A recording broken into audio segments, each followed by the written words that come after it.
இன்னைக்கு நான் பார்க்க போற ரெசிபி மோர் குழம்பு. இதுல நாம வெண்டைக்காய் சேர்த்து பண்ண போறோம். இது வந்து சூடான சாதத்தோட பிசைஞ்சு சாப்பிட ரொம்ப ரொம்ப டேஸ்டா இருக்கும். காலைல என்னைக்காவது லேட்டா எழுந்திரிச்சிட்டீங்கன்னா சட்டுன்னு இந்த மோர் குழம்பு செஞ்சு ஆஃப்டர்நூன் லஞ்சுக்கு எடுத்துட்டு போங்க. ரொம்ப டேஸ்டா இருக்கும். ஈஸியாகவும் பண்ணிடலாம். கண்டிப்பா நீங்களும் ட்ரை பண்ணி பாருங்க. வீடியோக்குள்ள போறதுக்கு முன்னாடி என்னோட சேனலை நீங்க இதுவரை சப்ஸ்கிரைப் பண்ணலன்னா மறக்காம சப்ஸ்கிரைப் பண்ணிக்கோங்க. கூடவே பக்கத்துல இருக்க பெல் ஐக்கனை கிளிக் பண்ணிக்கோங்க. அப்பதான் புது வீடியோஸ் எல்லாம் மிஸ் பண்ணாம பார்க்கலாம். இப்ப மோர் குழம்பு பண்றதுக்கு தேவையான பொருட்கள் என்னன்னு பார்த்துடலாம். 6 வெண்டைக்காய் நல்லா வாஷ் பண்ணிட்டு இந்த மாதிரி நீள நீளமா கட் பண்ணி எடுத்து வச்சிருக்கேன். 1 கப் நல்லா புளிக்கிற கெட்டியான தயிர், தேவையான அளவு உப்பு, 1/2 டீஸ்பூன் கடுகு, 1/4 டீஸ்பூன் வெந்தயம் எடுத்து வச்சிருக்கேன். 2 முழுவத்தலை கட் பண்ணி எடுத்து வச்சிருக்கேன். கொஞ்சம் கருவேப்பிலை, தேவையான அளவு தேங்காய் எண்ணெய், அரைக்கிறதுக்காக 1/2 கப் துருவின தேங்காய், 2 சின்ன வெங்காயம், 1/2 டீஸ்பூன் ஜீரகம், ஒரு சின்ன துண்டு இஞ்சி, 1/2 டீஸ்பூன் மஞ்சள் தூள் எடுத்து வச்சுருவேன். இனி எப்படி பண்ணுறதுன்னு பார்க்கலாம். ஃபர்ஸ்ட் நம்ம அரைக்க வேண்டிய பொருட்களை எல்லாம் அரைச்சி எடுத்துடலாம். அதுக்கு ஒரு மிக்சர் ஜார் எடுத்துக்கோங்க. அதில் நம்ம வச்சிருந்த 1/2 கப் துருந்த தேங்காய் சேர்த்துடலாம். இதுக்கு கூடவே 2 சின்ன வெங்காயம் சேர்த்துடலாம். கூடவே 1/2 டீஸ்பூன் ஜீரகம், ஒரு சின்ன துண்டு இஞ்சி, அப்புறமா 1/2 டீஸ்பூன் மஞ்சள் தூள் ஆட் பண்ணிக்கலாம். இதுக்கு கூட ஒரு 1/4 கப் அளவு தண்ணி ஆட் பண்ணிக்கோங்க. ஆட் பண்ணிட்டு இதை நல்லா பேஸ்டா அரைச்சி எடுத்துடலாம். இந்த மாதிரி ஃபைன் பேஸ்டா அரைச்சி எடுத்துக்கோங்க. ஃபர்ஸ்ட் வெண்டைக்காவை ஃப்ரை பண்ணிடலாம். அதுக்கு ஒரு பேனை ஹீட் பண்ணிக்கோங்க. பேன் ஹீட் ஆனதும் அதுல தேவையான அளவு தேங்காய் எண்ணெய் சேர்த்துக்கலாம். எண்ணெய் கொஞ்சம் சூடாகட்டும். இப்போ எண்ணெய் நல்லா சூடா இருக்கு. நம்ம கட் பண்ணி வச்சிருந்த வெண்டைக்காவை சேர்த்துடலாம். வெண்டைக்காவை சேர்த்துட்டு நல்லா வதக்கி வச்சுக்கோங்க. இந்த வெண்டைக்காயில் இருக்கக்கூடிய மாய்ஸ்சர் எல்லாமே போய் நல்லா வதங்கி வரணும். அது வரைக்கும் நல்லா ஃப்ரை பண்ணி விட்டுட்டே. இந்த மோர் குழம்புக்கு கூட வேற காய் சேர்க்கிறதா இருந்தால் நீங்கள் வந்து வதக்க தேவையில்லை, அப்படியே வேக வச்சிடலாம். ஆனால் வெண்டைக்காய் வந்து வதக்கி தான் சேர்க்கணும், அப்போதான் நல்லா இருக்கும்.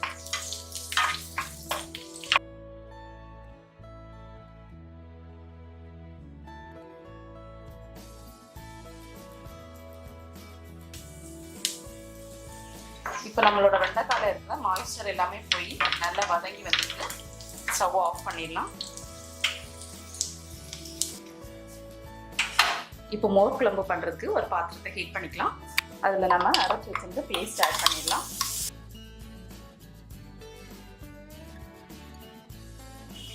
ஆட் பண்ணிட்டு ஒரு வாட்டி இந்த பாத்திரத்தை அலசி அந்த தண்ணியை சேர்த்துடலாம். இதுக்கு கூடவே நம்ம வதக்கி வச்சிருந்த வெண்டைக்காயை ஆட் பண்ணிடலாம். அந்த எண்ணெய் மிச்சம் இருந்துச்சுன்னா அதையும் சேர்த்து ஆட் பண்ணிக்கோங்க. வெண்டைக்காவை ஆட் பண்ணிட்டு நல்லா வதக்கி விட்டுக்கோங்க. இதுக்கு கூடவே தேவையான அளவு உப்பு சேர்த்துடலாம். உப்பு சேர்த்துட்டும் ஒரு கிளறி விட்டுக்கலாம். இது கொஞ்ச நேரம் நல்லா கொதிக்கட்டும். அப்போதான் அந்த மசாலாவோட பச்சை வாசனை எல்லாமே போகும். அது கொதிச்சுட்டு இருக்கிறதுக்குள்ள நம்ம தயிரை ரெடி பண்ணிடலாம். தயிர் வந்து கொஞ்சம் நல்லா புளிக்கிறதா எடுத்துக்கோங்க, அப்போதான் டேஸ்ட்டாக இருக்கும். இப்போ இதை ஒரு விஸ்க் வச்சு நல்லா மிக்ஸ் பண்ணி விட்டுடலாம். உங்ககிட்ட மத்து இருந்துச்சுன்னா அதை வச்சு கூட கடைஞ்சிக்கலாம். நான் இன்னைக்கு விஸ்க் வச்சு நல்லா அடிச்சுக்கிறேன்.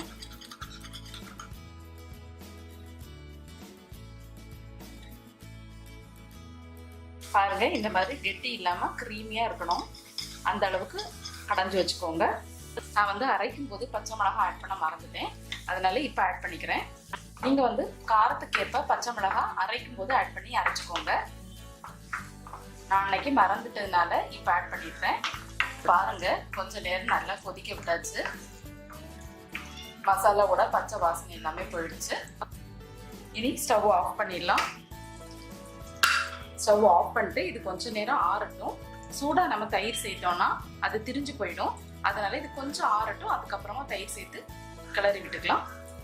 இப்ப நம்மளோட குழம்பு ஆயிடுச்சு. இதுல நம்ம கடைஞ்சி வச்சிருந்த தயிர் ஆட் பண்ணிக்கலாம்.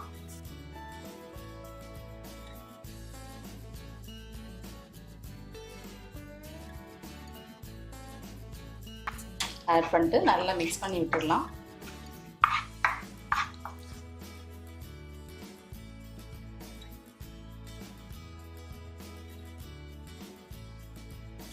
தாளிக்கிறதுக்கு ஒரு பேன்ல 2 டீஸ்பூன் எண்ணெய் சேர்த்துடலாம். இப்போ எண்ணெய் சூடாயிடுச்சு. கடுகு வெந்தயம் சேர்த்துடலாம். கடுகு பொரிஞ்சதும் கருவேப்பிலை, கூடவே நம்ம கட் பண்ணி வச்சுருக்க வத்தலையும் சேர்த்துடலாம். அப்புறமா ஒரு 1/4 டீஸ்பூன் அளவு பெருங்காயத்தூள் சேர்த்துக்கோங்க. சேர்த்துட்டு ஸ்டவ் ஆஃப் பண்ணிடலாம். இதை வந்து நம்ம மோர் குழம்பு மேலே கொட்டிடலாம்.